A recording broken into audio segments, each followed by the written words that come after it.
Herd Hierarchy. Time is now. Let's go. The top 10 NFL teams according to Colin. Number 10. Rams. I bailed on them big 2 months ago, and now I think you got a locker room full of marginally decent guys who are bailing on the team. The defense has allowed 30-plus points in 4 of their last 6 games. Goff, his arm looks shot. He misses Cooper Kupp. He's got the worst passer rating in the league over the last 3 weeks. It's at 51.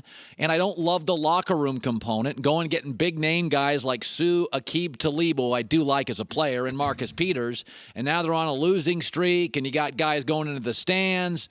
This team, we spotted it 2 months ago. A lot of it's a sales pitch with a new $5 billion stadium coming. I think they won October. I think they're a pretty good team now. I don't even think they're a good team now. I think they're a pretty good team. They're at 10. The Patriots. Listen, I trust them late mostly because I don't trust everybody else. Here's the biggest issue. They're now not dynamic enough to win big road games. The thing I like about them, James White, Sony Michel, their running game.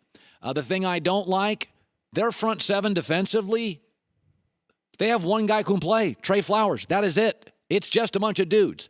Again, they're a pretty good football team. Will they be better in January? Will I trust them if they have a home game in January? Yeah, but they've never won a Super Bowl without a bye, and right now they're not getting a bye. Patriots 9. The Cowboys, I've had them close to this spot. Lots of things I like about them. I mean, they're 6-0 when Zeke has more than 20 carries. And they're 2-6 when Zeke has less than 20 carries. So it's pretty obvious if you're a coaching staff what you should be doing every week. Let's get Zeke 20-plus carries. And by the way, their defense is still excellent. They've held 6 straight opponents under 25 points. So, and that's really an impressive thing, especially when you have a limited offense that gives the ball back to the other team's offense. So Dallas is a very good team. I think they have a low ceiling. They're at 8. What do you know? Andrew Luck's good in December. He's 15-6 all-time in December. He's really good in December. The story, though, of this team, yes, it's Andrew Luck, number 1. It's actually their defensive front seven is way ahead of schedule.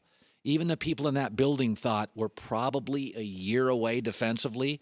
They've held 5 straight teams under 25. Since week 7, they lead the NFL in scoring defense. Luck is the primary story.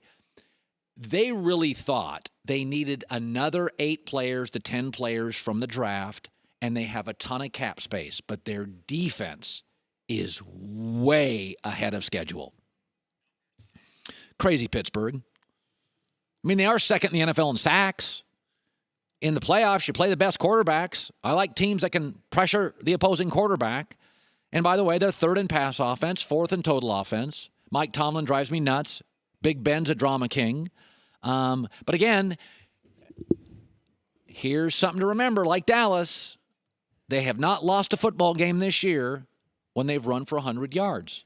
And so against the Patriots, they had some success running the football. So this is not a complicated team. Tom Brady's better with a running game now. Colts are better with a running game now. Cowboys better with a running game. Pittsburgh's better with a running game. If they can get that consistently, I have them at 6.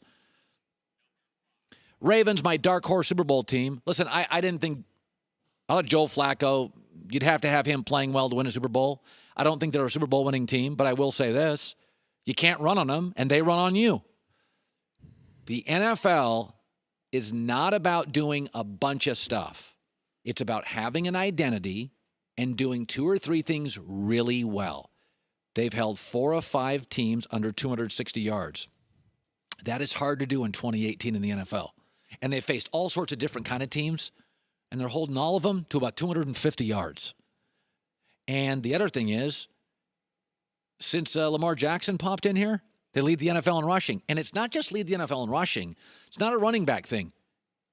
Lamar Jackson is ad-libbing. People don't have a lot of tape on him. I wouldn't want to play Baltimore. I think they feel like the Chicago Bears a little bit. I got no interest playing Chicago. I got no interest playing Ravens number 5.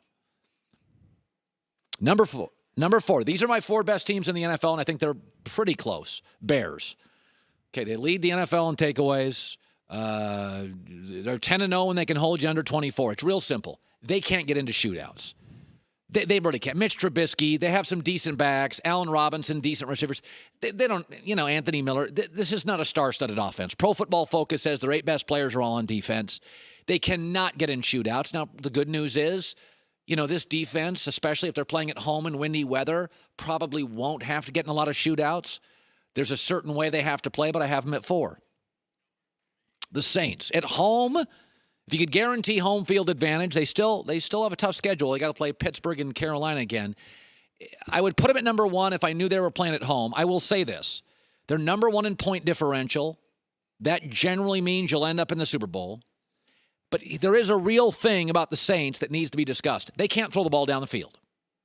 I mean, Ben Watson last night, the ageless tight end, felt like their number 1 deep threat. They do not throw the ball down the field. They have big plays because Alvin Kamara is amazing, but they got a little hole in their game. I'll put them at 3. I'll put Kansas City an inch ahead of them. Listen, Kansas City lost to the Chargers. Chargers are real good. I do think their defense will be a problem.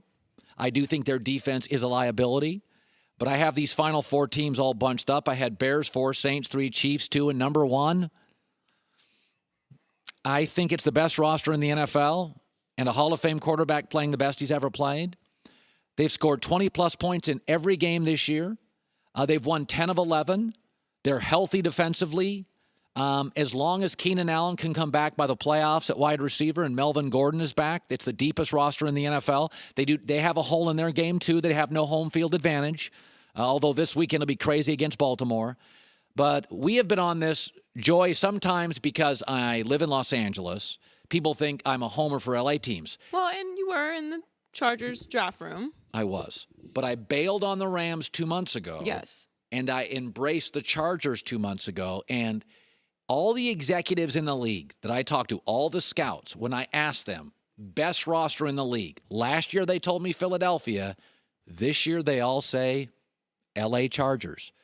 They don't have holes in this roster. Their rookies, Derwin James at safety, is first or second best safety in the league right now. So there is the herd hierarchy.